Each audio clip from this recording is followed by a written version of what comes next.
Olá, sejam bem-vindos à aula de endocrinologia ginecológica. Meu nome é professor Osvaldo. Hoje nós vamos tratar sobre os aspectos endocrinológicos relacionados, claro, à endocrinologia feminina, que também é chamada de endocrinologia reprodutiva. Nós vamos passar uma revisão atualizada, ainda que rápida, sobre a fisiologia e, até certo ponto, a fisiopatologia, aquilo que é conhecido das moléstias endocrinológicas femininas.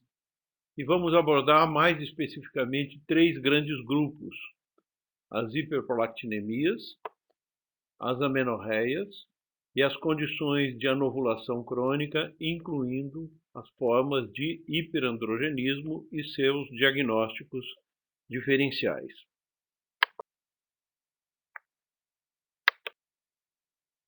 Os órgãos endócrinos relacionados à endocrinologia feminina obedecem àquela mesma estruturação que a gente vê quando a gente trata da endocrinologia clínica geral, onde as ligações hipotalâmicas dos núcleos neuroendócrinos influenciam a hipófise anterior através de uma comunicação vascular e nervosa, onde os axônios depositam os seus neurotransmissores num sistema de circulação portal que irriga a hipófise anterior, que por sua vez, influenciada por esses estímulos hipotalâmicos, liberam para a circulação geral os hormônios tróficos, que afetam crescimento, função tiroidiana,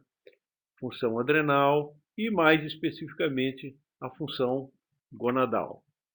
É importante lembrar que a diferença da hipófise posterior, a hipófise anterior não tem uma circulação arterial típica, ela tem uma circulação portal a partir de anastomoses arteriovenosas, o que a diferencia bem da hipófise posterior, que recebe, por um lado, uma circulação arterial e, por outro lado, ela tem conexões diretas com os axônios dos neurônios que estão lá no hipotálamo. Então, a comunicação hipotálamo-hipofisária na hipófise posterior é bastante mais eficiente e menos vulnerável do que a comunicação entre o hipotálamo e a hipófise anterior, que depende de uma pressão de perfusão sanguínea menor, por ser um sistema arteriovenoso, e que também não recebe os estímulos hipotalâmicos diretamente, mas somente através da liberação dos hormônios estimuladores para esse sistema portal. As glândulas periféricas se relacionam com hipófise e hipotálamo por mecanismos clássicos, onde os fatores hipotalâmicos induzem a liberação de hormônios tróficos pela hipófise anterior, que por sua vez estimulam os seus órgãos-alvo, no caso as glândulas, cujas secreções, no caso dos ovários, esteroides, retroagem, inibindo tanto na hipófise quanto no hipotálamo a liberação desses hormônios estimuladores e hormônios tróficos. A exceção se faz para a prolactina.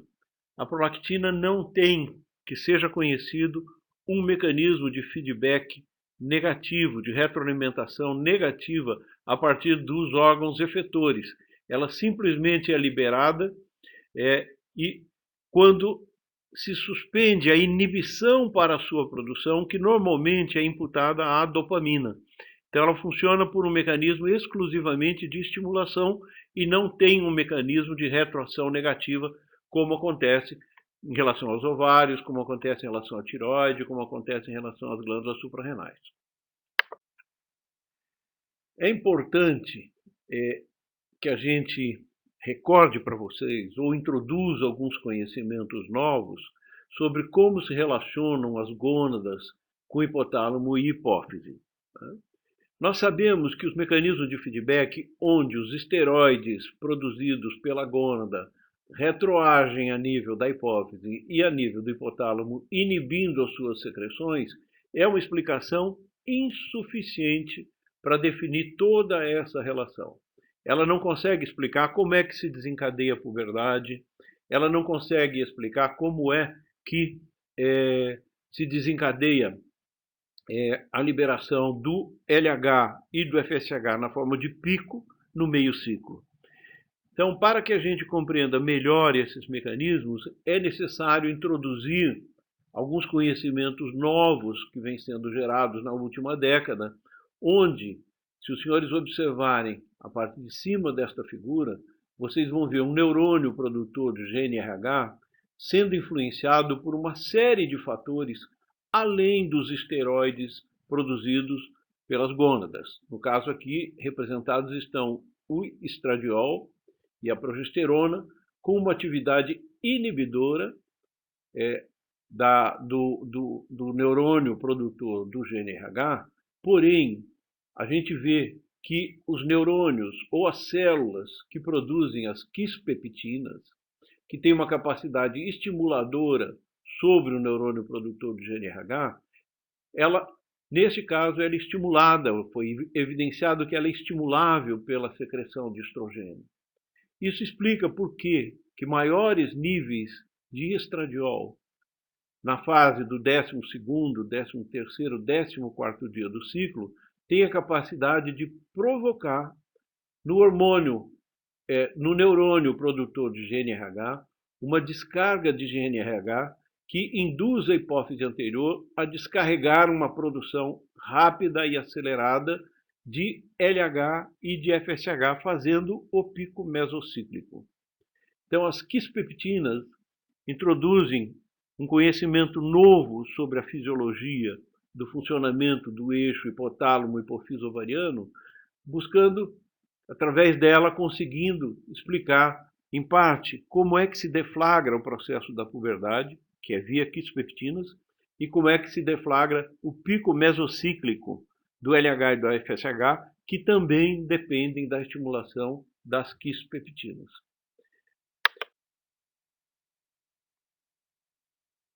O sistema reprodutivo, ele depende tanto da regulação negativa, do feedback negativo dos esteroides das gônadas e da inibina, quanto da capacidade do GNRH estimular a hipófise quando, por sua vez, ele é estimulado através das quispeptinas.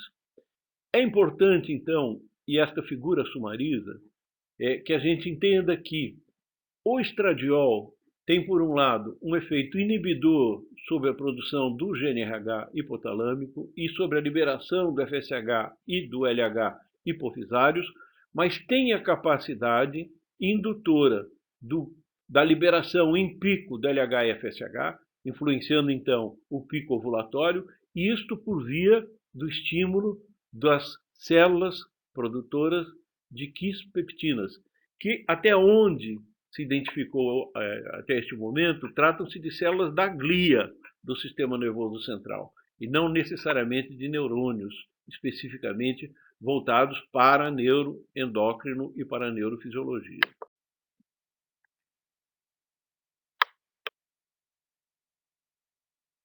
Corresponde à estimulação do hipotálamo à liberação do fator liberador do FSH e do LH, também chamado de GNRH. Esses pulsos de GNRH, eles começam a acontecer de uma maneira ordenada, a cada mais ou menos 80 minutos, aí por volta dos 8, 9 anos de idade da menina.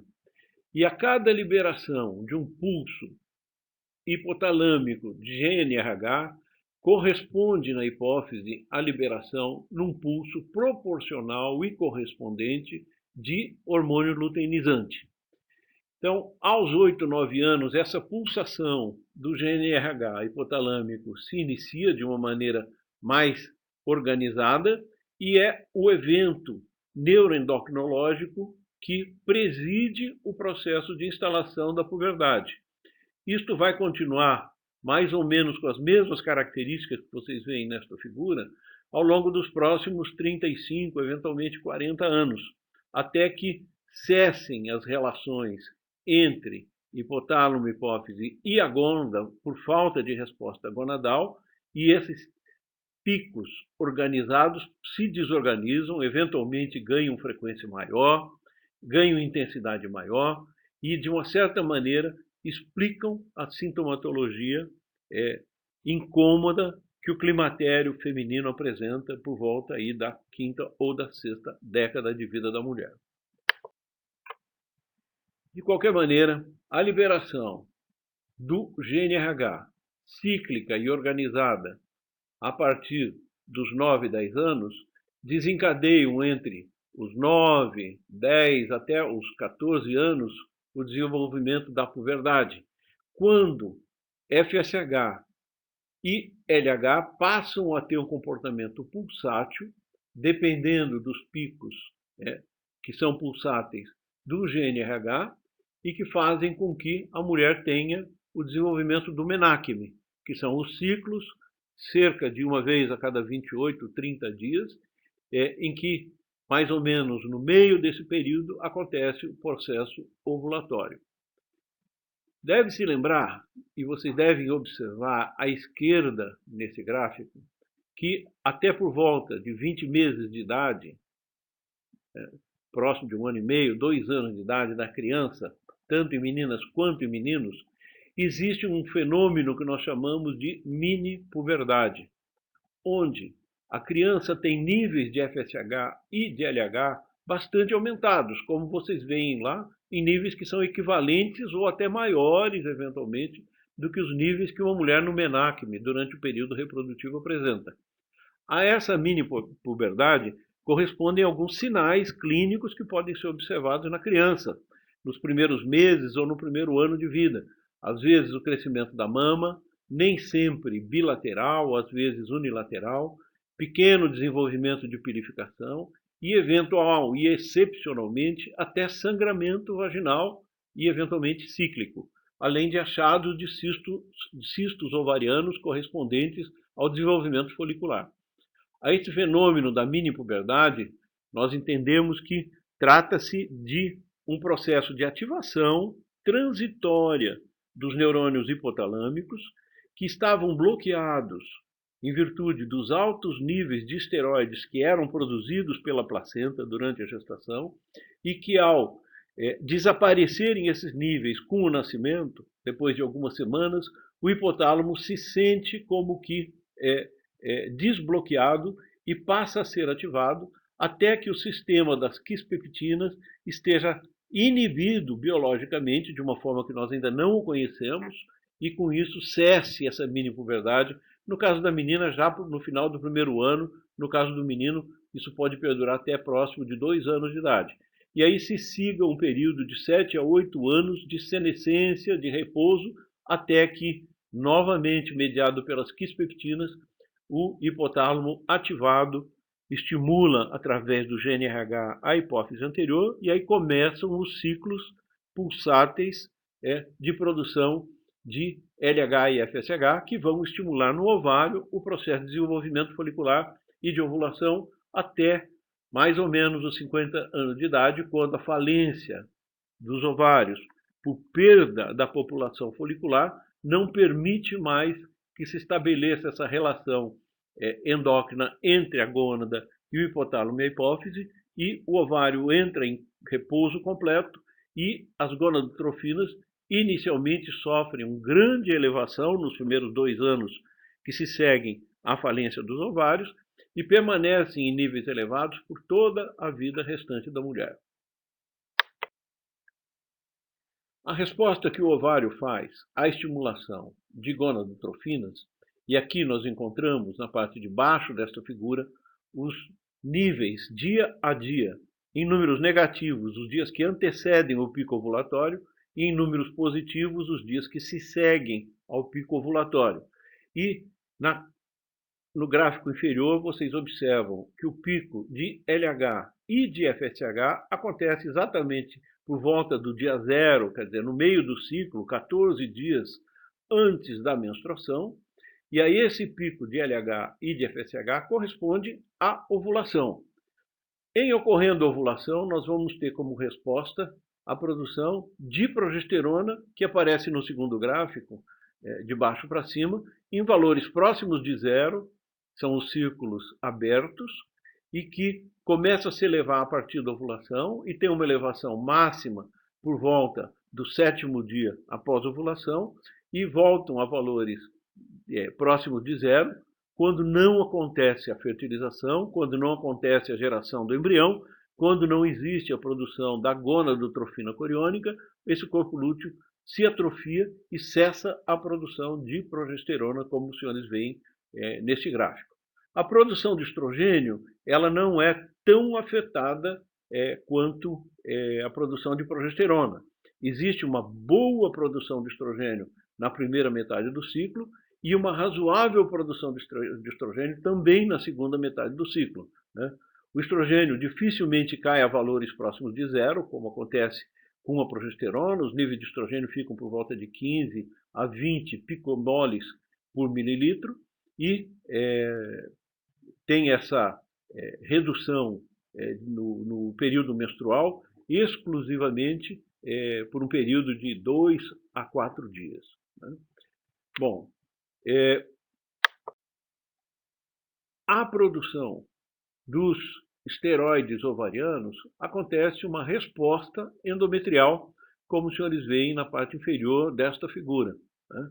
O endométrio que se descama no período menstrual, que é no início, então, deste gráfico, sob a ação de estrogênio, ele prolifera até por volta do 14º dia, que é quando acontece o pico do FSH e do LH e a ruptura folicular com o processo de ovulação e a formação do corpo lúteo.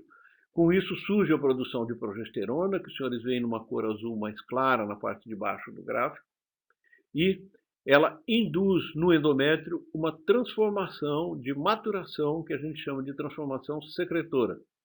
Então, aos eventos endócrinos que acontecem no hipotálamo, que acontecem na hipófise e que acontecem no ovário, correspondem modificações hormonais com a secreção progressiva de estrogênio e uma secreção progressiva de progesterona a partir do meio do ciclo, que desencadeiam transformações celulares a nível do endométrio, que, em última análise, se destinam à preparação para a nidificação do embrião gerado por volta do 2º dia após a ovulação e que chega à implantação a nível do endométrio entre o 6º e 8º dia após a ovulação. Os elementos ovarianos responsáveis pela produção de estrogênio e progesterona são os folículos ovarianos. Os folículos se desenvolvem no ovário feminino a partir da vida fetal, já por volta da 11ª semana de vida fetal, você vai identificar no embrião já ovários claramente definidos e com uma população folicular em crescimento que vai alcançar o seu máximo de desenvolvimento em termos de número por volta do 5º mês de gestação. A partir desse momento, o número de folículos começa a se reduzir e alcança algo em torno de 4 milhões de folículos primários, né, que serão aqueles que vão ser consumidos ao longo de toda a adolescência e todo o menacme da mulher. De tal forma que, ao final do período do menacme, com a chegada da menopausa, muito poucos folículos primários vão estar presentes nos ovários da mulher. Esses 4 milhões de folículos primários, eles, por ocasião da menarca, eles já representam algo em torno de 500 mil a 1 milhão.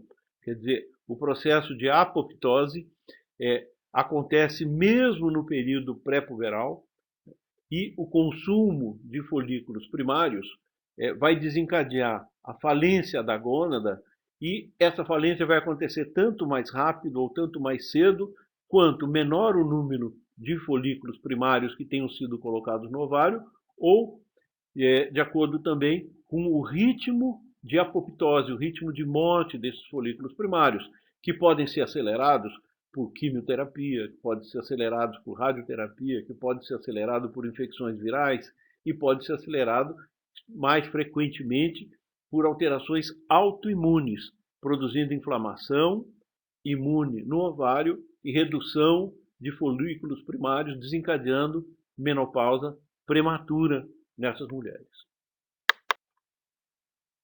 A gente sempre vê essa figura mostrando um ovário como se ele tivesse, ao mesmo tempo, todos esses elementos de desenvolvimento folicular que a gente vê aqui. Se a gente olhar a parte de cima, onde estão os folículos primordiais, e a gente vier girando no sentido anti-horário, a gente vai ver que folículos primordiais se transformam em folículos primários, que por sua vez se transformam em folículos secundários, que se rompem no processo ovulatório, se transformando em corpo lúteo, que por sua vez atrofia e acaba se transformando numa cicatriz também chamada de corpus albicante. Né? Bom, o tempo que acontece. Folículos primordiais se transformam em folículos primários ao longo de um período de 2 a 3 meses. E esse desenvolvimento de um folículo primordial num folículo primário é mediado por mecanismos que não envolvem as gonadotrofinas. Envolvem fatores de crescimento epitelial, envolvem hormônio de crescimento, mas são independentes das gonadotrofinas.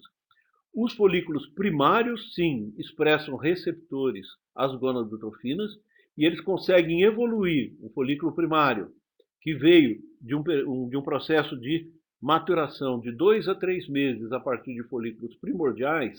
Um folículo primário se transforma num folículo secundário e num folículo pronto para ovular num prazo por volta de 2 semanas.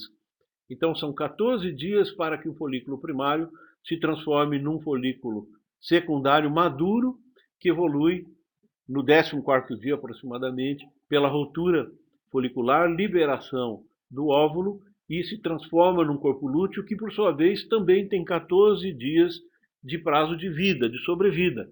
Ou ele é estimulado para se manter ativo através da gonadotrofina coriônica, ou ele sofre atrofia, o corpo lúteo, por volta do 14º dia, reduzindo drasticamente a produção de estrogênio e de progesterona, com isso permitindo o reinício do ciclo hipotalâmico, que estava bloqueado por esses hormônios, e, por outro lado, permitindo a descamação do endométrio e a sua renovação para o ciclo subsequente.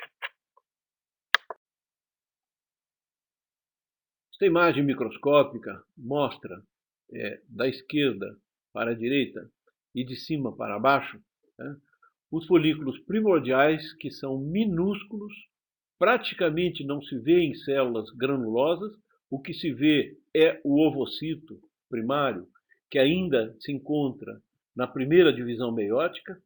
Já os folículos primários, não mais os primordiais, os folículos primários, que são aqueles, então, no sentido horário, que estão em cima à nossa direita, eles já têm uma cavidade, uma pequena cavidade antral, e ele já tem uma quantidade, uma população de células com núcleos redondos que aparecem azulados nesta figura, que representam as células da granulosa, que vão ser muito importantes no sentido de permitir que o ovário produza estrogênio.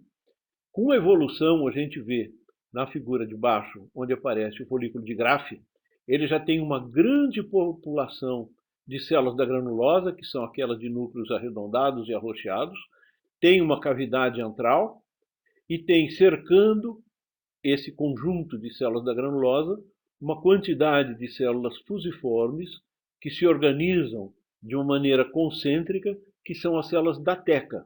E nós vamos tratar dessas duas células como um elemento chave no processo da síntese hormonal a nível dos ovários.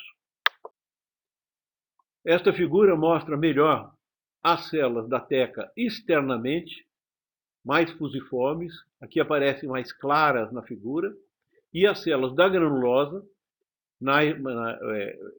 com disposição central, com núcleos bastante escuros, né, e que contornam o ovocito né, fazendo o que a gente chama de zona pelúcida do óvulo.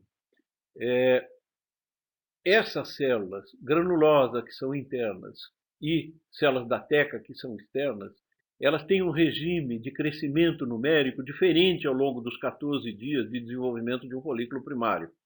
As células da granulosa se multiplicam muito mais rapidamente do que as células da teca. As células da teca crescem principalmente estimuladas pelo hormônio luteinizante, e as células da granulosa crescem principalmente estimuladas pelo hormônio folículo estimulante. Lógico que, aumentando mais rapidamente o volume de células da granulosa, nós vamos ter uma capacidade de síntese, de biossíntese hormonal pelas células da granulosa maior, progressivamente, do que a capacidade de produção de biossíntese hormonal das células da teca. E isso vai ser muito importante para a gente entender o comportamento que tem na produção de hormônios o folículo ovariano ao longo desses 14 dias do ciclo de desenvolvimento do folículo primário. Senhores, olharem, nós estamos repetindo aquelas duas figuras à esquerda, à nossa esquerda, nesta gravura, e à nossa direita a gente encontra sumarizado o conceito da teoria de duas células e dois hormônios. A célula da teca, que está acima, ela expressa receptores para o hormônio luteinizante. A célula da granulosa, que está embaixo, ela expressa receptores para o hormônio folículo estimulante. O LH tem a capacidade de desencadear na biossíntese hormonal a clivagem da molécula de colesterol até uma molécula de 19 carbonos, que é um androgênio, que pode ser a androstenediona, pode ser a testosterona. Essa molécula de 19 carbonos, chamada de testosterona ou de androstenediona, ela tem um efeito androgênico, muito mais potente na testosterona do que na androstenediona. Mas ela pode e serve como base para a célula da granulosa, recebendo por difusão essa androstenediona e essa testosterona, através de uma enzima estimulada pelo hormônio folículo estimulante, remover um desses 19 carbonos, transformando essa molécula em uma molécula de 18 carbonos, e aromatizar o primeiro anel, que é o ciclopentano. Com isso, a androstenediona se transforma em estrona e a testosterona se transforma em estradiol. Esse processo, então, de duas células, as mais externas estimuladas pelo LH, as mais internas da granulosa estimuladas pelo FSH, de uma forma coerente, de uma forma progressiva, fazem com que as células da teca produzam androgênio, que por sua vez infunde as células da granulosa, que por sua vez transforma esse androgênio em um estrogênio, no caso do estradiol, um estrogênio potente, no caso da estrona, um estrogênio um pouco menos potente, e lançam essas moléculas na circulação. Daí já é fácil depreender que se a gente tem um excesso de estímulo de LH em relação ao estímulo de FSH, nós vamos ter um problema. E esse problema é que nós vamos ter um sistema de síntese de androgênios muito acelerado e um sistema de conversão de androgênios em estrogênio insuficiente. Isso vai fazer com que a molécula a ser liberada na circulação seja uma boa quantidade de androgênios e uma pequena quantidade de estrogênios. Isso acontece em diversas situações quando os folículos são pequenos. O folículo pequeno tem uma camada de células tecais grande e tem uma camada de célula granulosa muito pequena. Então, o estímulo do LH sobre folículos pequenos desencadeia a produção de androgênios e a baixa capacidade de células da granulosa não consegue fazer essa conversão, criando, então, uma produção exagerada de androgênios, como acontece, aliás, nos primeiros dias de um ciclo normal folicular. Então, a mulher, nos primeiros dias que se segue a menstruação, ela tem uma produção androgênica maior do que estrogênica. E por volta do meio do ciclo, ela tem uma produção francamente estrogênica e uma baixa produção androgênica. Daí, algumas conclusões que se tiram. Quando você quer analisar os níveis androgênicos de uma mulher, você deve estudá-la nos primeiros dias que se segue a menstruação, que é quando o ovário tem a máxima capacidade de fabricar androgênios. E quando você quer estudar a produção estrogênica do ovário, você deve analisar essa mulher por volta do 12º, 13º, os dias que antecedem o pico ovulatório, que é quando as células da granulosa alcançaram a sua maior população e a capacidade de transformação de androgênios em estrogênios ficou máxima. Lógico que daí também nós tiramos uma conclusão fácil. Quando o ovário contém folículos antrais pequenos, ele tem uma grande produção de androgênio. Quando FSH e LH atuando de uma maneira equilibrada, esse folículo cresce, ele vai se transformando num folículo antral maior, já com capacidade estrogênica, e se transforma num ovário, num folículo pré-ovulatório que é francamente estrogênico. Daí não é difícil concluir que condições que fazem com que o desenvolvimento folicular fique estagnado na fase antral pequena, que são folículos de 5, 7, 8 milímetros, fazem com que esse ovário seja uma bomba produtora basicamente de androgênio. E isso acontece tipicamente na doença dos ovários policísticos. Então, a anovulação crônica hiperandrogênica, em que os folículos não conseguem desenvolvimento pleno, em geral se desenvolvem em grande número, 5, 10, 15 por gônada, e estancam o seu crescimento numa dimensão menor do que 9 milímetros.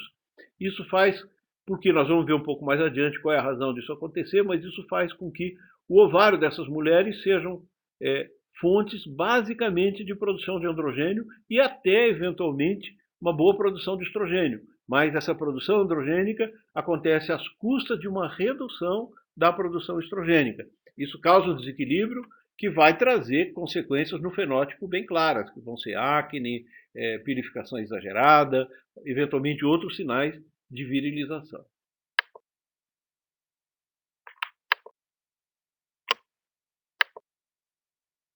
Este esquema de esteroidogênese é o esquema que preside toda a atividade do citocromo P450, que acontece no fígado, acontece no ovário, acontece nas glândulas suprarrenais, principalmente, ainda que algumas dessas enzimas estejam dispersas no tecido adiposo e na pele, por exemplo. O colesterol, que é a molécula inicial, ele apresenta 26, 28 carbonos e ele é clivado a pregnenolona e progesterona, que são moléculas de 21 carbonos, por enzimas, principalmente a 20,22-desmolase, que vocês veem aqui como enzima número 1. Essa molécula de 21 carbonos tem um efeito progestativo e ela é convertida por duas enzimas, então, que são a 17-alfa-hidroxilase e a 17,20-desmolase, em moléculas de 19 carbonos, que são a androstenediona, a DEA e a testosterona, que são moléculas tipicamente com uma ação androgênica. Essas moléculas de 19 carbonos são convertidas, então, a estrogênio através da aromatase, que é uma molécula que remove um carbono, é a molécula que aparece aqui com o número, a enzima que aparece com o número 7, ela remove um carbono da molécula e aromatiza o anel ciclopentano. Com isso, essa molécula de 18 carbonos se transforma em estrona ou estradiol, que tem um efeito tipicamente estrogênico e um efeito anti-androgênico por excelência. Bom, setas verdes mostram 3 pontos de importância para a gente considerar. No caso, o número 8 é a enzima chamada de 21-hidroxilase, que ela preside a conversão da molécula de 21 carbonos, progesterona e 17-hidroxiprogesterona, em deoxicorticosterona, deoxicortisol e, no final das contas, em aldosterona e cortisol. Por que ela está marcada aqui? Porque é a 21-hidroxilase uma das enzimas que mais frequentemente, por uma determinação genética, surge em deficiência, produzindo, no caso de mulheres, um quadro que o ginecologista encontra com alguma frequência, chamada de hiperplasia adrenal na forma não clássica. Quando esse déficit é muito acentuado, essa hiperplasia adrenal é chamada de clássica e ela já se manifesta na criança recém-nascida, que ela tem problemas com a produção principalmente de aldosterona, então ela tem hipertensão arterial, ela é perdedora de sódio, e essa criança, se for menina, tem genitália ambígua, porque ela tem um excesso de produção de precursores do cortisol e da corticosterona, que acabam sendo metabolizados a androgênios. Mas a herança do déficit da 21-hidroxilase, ela depende de 3 alelos, e frequentemente ela não é homozigota. E esse déficit, então, da 21-hidroxilase é um déficit parcial, que só se manifesta, então, produzindo algum grau de hiperandrogenismo por volta da adolescência da menina. E isso faz com que a menina que teve um desenvolvimento completamente normal até os 9, 10, 11 anos de idade, a partir dessa idade, tenha dificuldade, algum retardamento na maturação feminina, tem uma aceleração no desenvolvimento das características androgênicas, que são principalmente a pilificação, né? E evoluam com um quadro de menstruações irregulares e hiperandrogenismo que fazem parecer muito essas meninas com as meninas que têm a doença dos ovários policísticos, né? Então é importante o ginecologista conhecer a hiperplasia adrenal na forma não clássica, heterozigota, porque ela se assemelha muito à doença dos ovários policísticos de instalação, então, tardia por volta da adolescência da menina. E a enzima de número 6 também está sinalizada, que é a 5-alfa-redutase, que, por sua vez, é a responsável no citocromo P450 pela conversão da testosterona em dihidrotestosterona. A gente sabe que a dihidrotestosterona é pelo menos 20 vezes mais potente do que a testosterona na capacidade de induzir crescimento e pigmentação dos pelos. E essa é a forma pela qual, então, a testosterona atua. A testosterona se liga ao receptor cutâneo, né, do folículo piloso, onde a expressão da 5-alfa-redutase é aumentada, ela faz a conversão da testosterona em dihidrotestosterona e, com isso, os pelos crescem. E onde está a importância disso? Existem racialmente mulheres que têm uma atividade 5-alfa-redutase aumentada. Isso faz com que essas mulheres tenham algum grau de hipertricose ou até de hirsutismo, que é exclusivamente familiar, sem correspondente desvio endocrinológico. Isso acontece principalmente em grupos raciais mediterrâneos ou familiares, então, oriundos dessas famílias que migraram de lá. Na região sul do Brasil, a migração de espanhóis, a migração de árabes, foi bem marcada nessa questão, então, de produzir esses casos de hipertricose ou de aparente hiperandrogenismo sem correspondente endócrino. Mas também o déficit da 5-alfa-redutase em indivíduos normais, 46XY, pode fazer com que esses indivíduos, no caso desse déficit ser bem acentuado, desenvolvam uma condição chamada de resistência androgênica. Não existe espaço para o efeito da testosterona no desenvolvimento secundário dessas crianças. E essas crianças, então, se apresentam na forma de intersexo, ou se apresentam eventualmente com fenótipo feminino, né? E que qual é a surpresa que você não encontrando aparelho genital interno nessas crianças, você vai explorar e encontra que são indivíduos fenotipicamente, do ponto de vista de desenvolvimento interno masculino, mas fenotipicamente de desenvolvimento externo feminino, chamado então de um pseudo-hermafroditismo, né? E que são criados, educados e têm uma identidade feminina exclusivamente por falta da 5-alfa-redutase, no caso geneticamente determinado. Então vamos lembrar aqui, progesteronas são moléculas de 21 carbonos que se convertem em androgênios, que são moléculas de 19 carbonos, que se convertem em estrogênios, que são moléculas de 18 carbonos aromatizadas, e essa conversão ela é sempre feita no organismo nesse sentido, progesterona para androgênio, androgênio para estrogênio. Não acontece inverso, um estrogênio poder ser convertido a um androgênio ou um androgênio poder ser convertido a uma progesterona, né? Então a via é de único sentido e é lógico que sempre que a gente tenha bloqueio em algum desses pontos, né, a gente vai ter prejuízo e acúmulo do seu substrato. Os hormônios esteroides, eles circulam com uma proporção muito pequena livre na circulação. A grande massa de hormônios esteroides, até para serem solúveis, eles circulam ligados a proteínas, e entre essas proteínas, principalmente a albumina. Isso faz com que esses esteroides tenham uma ligação frouxa, é praticamente uma proteína de transporte, que lá a nível do efetor, a nível dos tecidos, essas moléculas se separam e o hormônio esteroide passa a ter a ação que se espera dele. Mas existe, particularmente para o estradiol e a testosterona, existe uma globulina chamada de SHBG,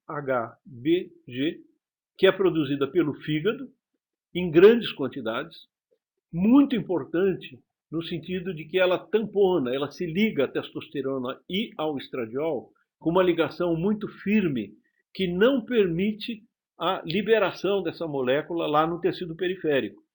Então, o SHBG é um modulador, é um tamponador da ação hormonal e faz com que 2/3 da testosterona ou do estradiol ligados a SHBG permitam que somente uma fração de 1%, 2% dessas moléculas realmente estejam disponíveis para ação. Então é um modulador muito importante da ação hormonal, tanto da testosterona quanto do estradiol. Agora, a SHBG ela é muito influenciável por alguns fatores extragonadais. Então, o hormônio tiroidiano tem a capacidade de induzir no fígado a produção da SHBG, assim como o estradiol induz no fígado a produção da SHBG.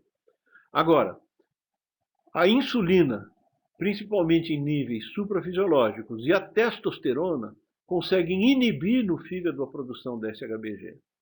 Então a gente pode dizer que a testosterona ela induz o aumento da fração livre da testosterona porque ela inibe a produção do tamponador da testosterona. O estradiol inibe a produção ou a presença de estradiol livre, porque ele é um indutor da produção de SHBG. Com isso, o estradiol fica muito mais ligado ao tamponador. A insulina é um grande inibidor da produção da SHBG. E essa, por exemplo, é uma das explicações que a gente tem para o porquê que mulheres diabéticas, insulino-resistentes, que têm níveis de insulina suprafisiológicos, têm níveis de SHBG muito baixos, e com isso elas têm níveis de testosterona bioativa, que é a testosterona livre, muito aumentados, e fazem quadro de hirsutismo que faz a gente pensar em doença gonadal, quando na realidade o problema está sendo um efeito hepático da insulina, fazendo baixar a produção de SHBG e deixando tanto a testosterona muito livre, quanto eventualmente o estradiol também muito livre, o que explica de uma certa maneira a ocorrência aumentada de câncer de endométrio que se observa em mulheres diabéticas.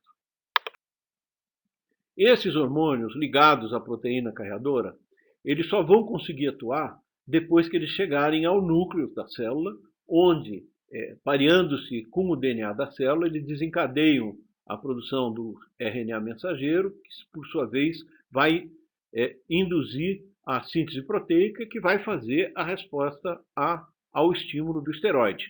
Agora, comentamos que a proteína carreadora, ela regula a quantidade da fração livre do hormônio, no caso o esteroide, que vai se ligar a uma proteína receptora no citoplasma da célula-alvo, e essa proteína receptora vai conduzir essa molécula do esteroide até o núcleo para desencadear a resposta do RNA mensageiro.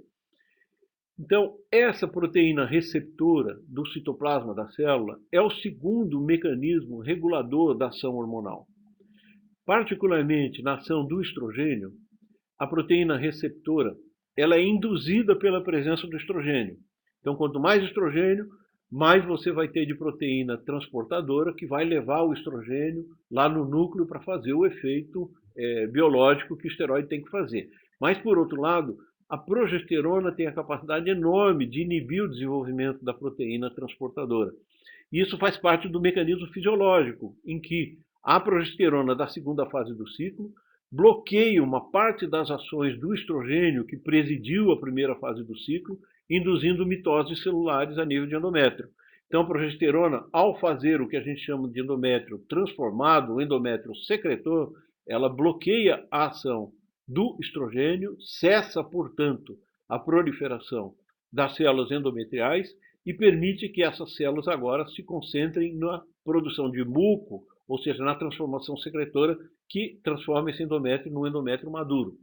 Agora, por outro lado, dá para se observar que na falta frequente de progesterona, por exemplo, em mulheres que têm ciclos não ovulatórios e que não fabricam, então, progesterona porque não tem corpo lúteo, a presença de estrogênio, mesmo que não seja em quantidades muito altas, tem a capacidade de permanecer induzindo mitoses continuamente. E essa indução contínua de mitoses induzida pelo estrogênio tende a facilitar a ocorrência de hiperplasias e de neoplasias a nível do endométrio. Para exemplificar, nós vemos aqui como que estão marcados com a seta verde o estradiol e a testosterona. Circula livre estradiol e testosterona somente 1% daquilo que se dosa de estradiol e testosterona. 30% deles estão ligados à albumina, que vai permitir alguma liberação desse hormônio a nível do tecido. Mas 69% deles estão ligados a SHBG. A diferença do que acontece com a dihidrotesto, com a androstenediona e com a DEA, quando somente 8% ou eventualmente 28% estão ligados a SHBG. Então, a SHBG tem um efeito tamponador muito importante sobre a ação do estradiol e da testosterona, e nós utilizamos bastante esse conhecimento, inclusive, para obter efeitos terapêuticos em condições em que a gente precisa tratar. Terminamos, assim, uma revisão, ainda que rápida, sobre os conceitos de fisiologia, de fisiopatologia, de relacionamento do eixo hipotálamo, hipofíso, ovariano e endometrial. E agora nós vamos, então, aplicar esses conhecimentos em relação às moléstias mais frequentes que nos interessam aqui. De cima para baixo, a principal disfunção chamada de disfunção hipotalâmica, em termos de frequência, é a disfunção chamada de hiperprolactinemia, que ela traduz um excesso dos níveis de prolactina. Bom, a prolactina é um hormônio proteico fabricado pela hipófise anterior, que no homem tem como função produzir o desenvolvimento da glândula mamária e permitir a produção do leite. Então, a prolactina tem uma ação necessária durante o período de gestação e nos primeiros meses após o parto, que é quando a mama, amadurecida ao longo da gestação, consegue produzir leite a partir do estímulo da prolactina. Essa produção de leite depende da prolactina, sim, mas isso ao longo dos primeiros 2 a 3 meses. Depois disso, a mama, quase que magicamente, passa a produzir o seu leite baseada exclusivamente na drenagem do leite. Então, esvaziou o leite, produz leite de novo. Não precisa da prolactina para fazer isso. Mas nos primeiros 2 meses, se não tiver prolactina, não vai acontecer a produção de leite, como acontece, por exemplo, nas lesões hipofisárias da síndrome de Sheehan, aquela necrose de hipófise anterior que afeta principalmente as células produtoras de prolactina e de gonadotrofinas. A mulher simplesmente fica em agalactia, ela não produz leite porque teve uma condição de choque, enfim, de hemorragia que desencadeou uma lesão na hipófise anterior.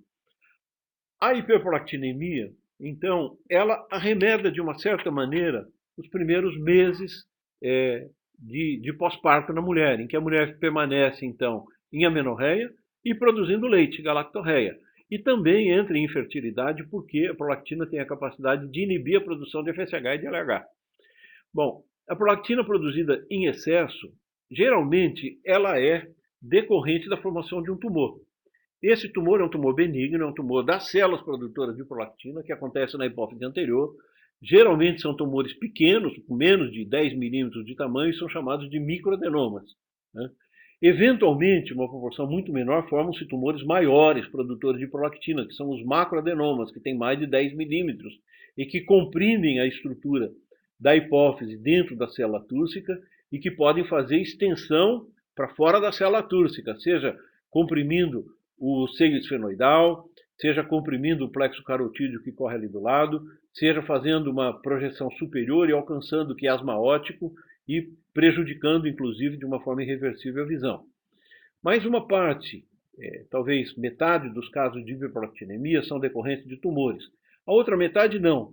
Elas são ou funcionais por uma desregulação do sistema da dopamina, que é o frenador da produção da prolactina, seja esse mecanismo também decorrente de uso de medicamentos que diminuem o tônus, a atividade da dopamina, seja secundário ao hipotireoidismo primário. A glândula tireoide, incapaz de produzir tiroxina em quantidade suficiente, faz com que o hipotálamo estimule a hipófise anterior a produzir TSH. E esse estímulo acontece pela produção de um neurotransmissor chamado TRH. E o TRH hipotalâmico, na hipófise anterior, ele tem a capacidade de liberar TSH, mas também liberar prolactina. E é por isso que mais ou menos 40% das mulheres que têm hipotireoidismo primário, por deficiência da glândula tireoide especificamente, e têm TSH alto, elas também têm algum grau de hiperprolactinemia. Bom, os mecanismos que estão sumarizados aqui envolvem outros processos que não somente o TRH ou somente a baixa do tônus da dopamina, né? A histamina pode estar relacionada, alguns opioides hipotalâmicos também podem estar relacionados à hipersecreção de prolactina e sempre a hiperprolactinemia, que não é decorrente de hipotireoidismo e não é decorrente de uso de medicação, precisa uma investigação de imagem do sistema nervoso, porque tumores da base do crânio, tumores da própria hipófise e tumores que comprimam a região hipotalâmica podem desencadear como manifestação primária a hiperprolactinemia. Então a gente sempre fala, prolactina aumentada em níveis 3 ou 4 vezes o limite do normal, pense em tumor. Pense em tumor. E a imagem aí vai ser fundamental. Esses dados são brasileiros. Em 1.234 homens e mulheres que foram investigados, as razões de hiperprolactinemia que todos apresentavam eram, em 56%, tumores produtores de prolactina, prolactinomas. Em 14% das vezes, era decorrente de uso de medicamentos. Em 6% das vezes, eram tumores hipofisários, mas que não fabricavam nada, mas que comprimiam a hipófise anterior e dificultavam a ação da dopamina e, com isso, se liberava, de alguma forma, a produção de prolactina. Hipotireoidismo primário com 6% também. Acromegalia, outro tipo de tumor, com 3,2%. 3,6% são casos idiopáticos, em que existe algum defeito no sistema dopaminérgico, mas que você não consegue identificar através da propedêutica que você dispõe hoje, né? Geralmente, essas hiperprolactinemias idiopáticas, metade das vezes desaparecem, a outra metade das vezes acabam evoluindo para adenomas, e aí você acaba fazendo o diagnóstico de hiperprolactinemia secundária a tumor hipofisário, né? Bom, vocês veem aqui, de baixo para cima, a terceira linha fala de macroprolactinemia. Macroprolactinemia é uma condição praticamente decorrente de achado de exame, quando você encontra níveis de prolactina aumentados, mas sem efeito biológico, sem alteração de função ovariana, sem produção de galactorreia. A macroprolactina é, na realidade, um dímero de prolactina ou um complexo de prolactina ligado a moléculas de gama-globulina que tornam esse dímero ou esse macromolécula, anticorpo e prolactina são inativos, mas que são dosáveis pelas técnicas de ensaio imunoenzimático e de radioimunoensaio. Então, são casos em que você encontra níveis de prolactina aumentados sem repercussão clínica e, realmente, macroprolactinemia não parece ter nenhuma significação clínica, é simplesmente achado de exame. Mas representa 10% dos casos que foram triados, como 9,3% desses casos eram de macroprolactinemia. Como é que a hiperprolactinemia afeta a endocrinologia feminina? Bom, por um lado, a nível de hipotálamo, a hiperprolactinemia diminui a secreção pulsátil do GnRH, que por sua vez diminui a secreção pulsátil do LH e do FSH, que por sua vez deixam o ovário em repouso, com falta de estímulos, chamado então de hipogonadismo, que causa, no caso da mulher, óligo ou amenorreia, quer dizer, menstruações ausentes ou muito infrequentes, infertilidade, redução da libido, dor às relações sexuais por atrofia do aparelho genital e osteopenia e, eventualmente, osteoporose.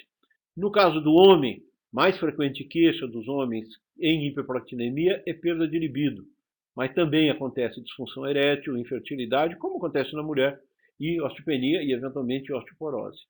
A hiperprolactinemia, particularmente em mulheres, tem a capacidade de estimular a lactação e produzir galactorreia. Em homens, ela pode sim produzir crescimento da mama e, se não for tratado ao longo de muito tempo, pode desencadear também galactorreia. E atuando também na glândula suprarrenal, particularmente nas células da córtex suprarrenal, consegue aumentar a produção de androgênio das suprarrenais e, com isso, produzir sistemicamente manifestações de acne e hirsutismo. Quando é secundária a drogas, a gente sabe que os antagonistas dopaminérgicos, obviamente, vão desencadear uma falta de bloqueio da produção de prolactina, porque ela é bloqueada pela dopamina. Então, uma série de tranquilizantes, antidepressivos, drogas muito usadas nos dias de hoje, têm a tendência de desencadear hiperprolactinemia. Alguns antihipertensivos, como o caso da alfa-metildopa, antiga reserpina, também tinham essa capacidade. Bloqueadores da recaptação da serotonina. Aí estão os tranquilizantes mais vendidos, pelo menos aqui no Brasil, fluoxetina, sertralina, tem a capacidade também de induzir a hiperprolactinemia secundária.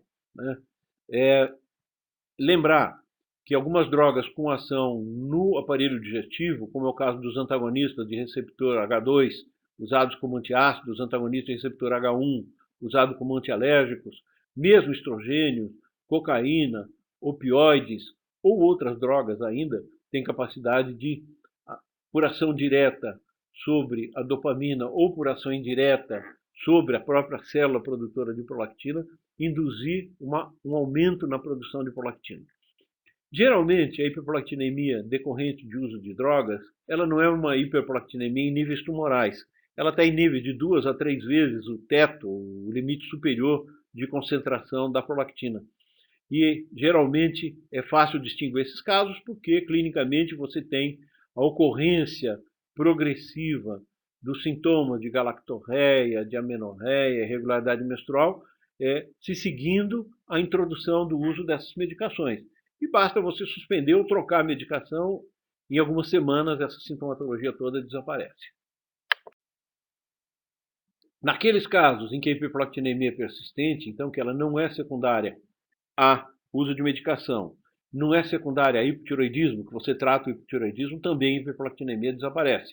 Nesses casos em que você tem, então, persistência da hiperprolactinemia, seja ela tumoral ou não, você vai tratar e vai usar para isso agonistas dopaminérgicos.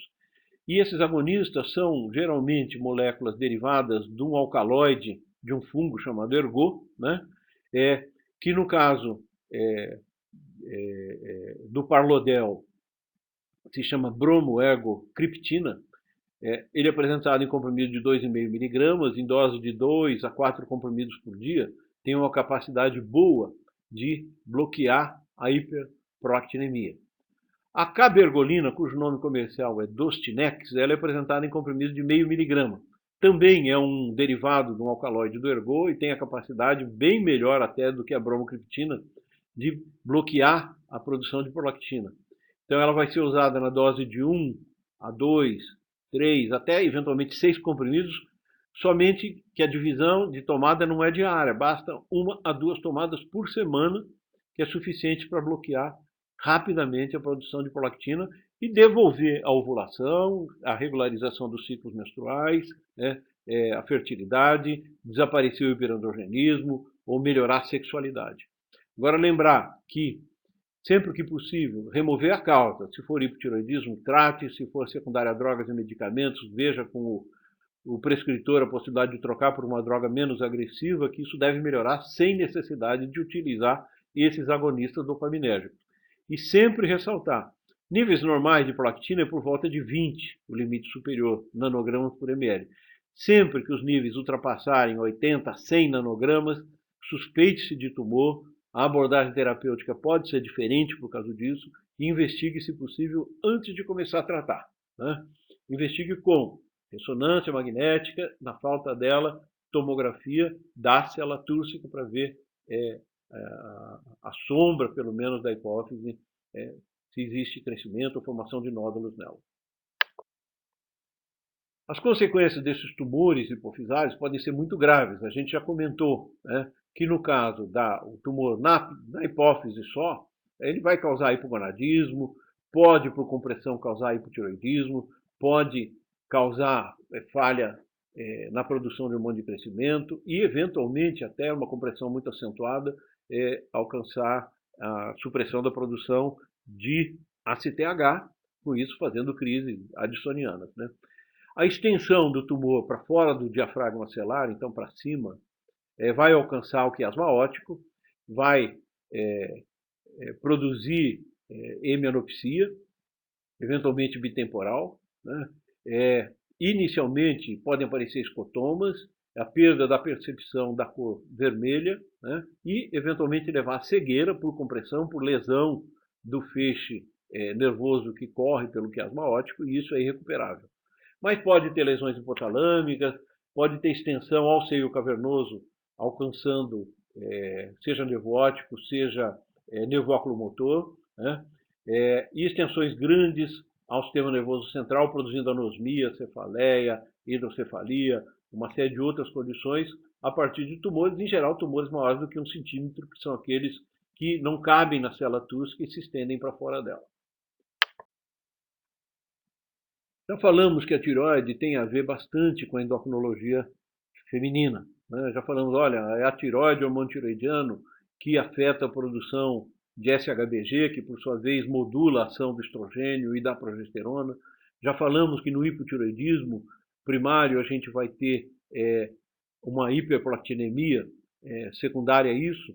E lembrar que a doença tiroidiana, principalmente por autoimunidade, ela é muito mais frequente em mulheres, 4 a 5 vezes mais frequente em mulheres do que em homens. E essa ocorrência frequentemente acontece no período de pós-parto da mulher. Então, a mulher que não tinha autoimunidade antitiroidiana desenvolve no pós-parto. Essa mulher já está lactando, não percebe. Essa mulher está muito cansada, não percebe que ela está entrando em hipotireoidismo. E, por vezes, ela vai ser diagnosticada por amenorreia prolongada após a lactação. E você vai ver que o que ela tem é hiperprolactinemia decorrente de hipotireoidismo. Né? Lembrar que hiper e hipotireoidismo afetam também o metabolismo do estrogênio e dos androgênios, acelerando o consumo, né? O clearance metabólico de estrogênio e de androgênios.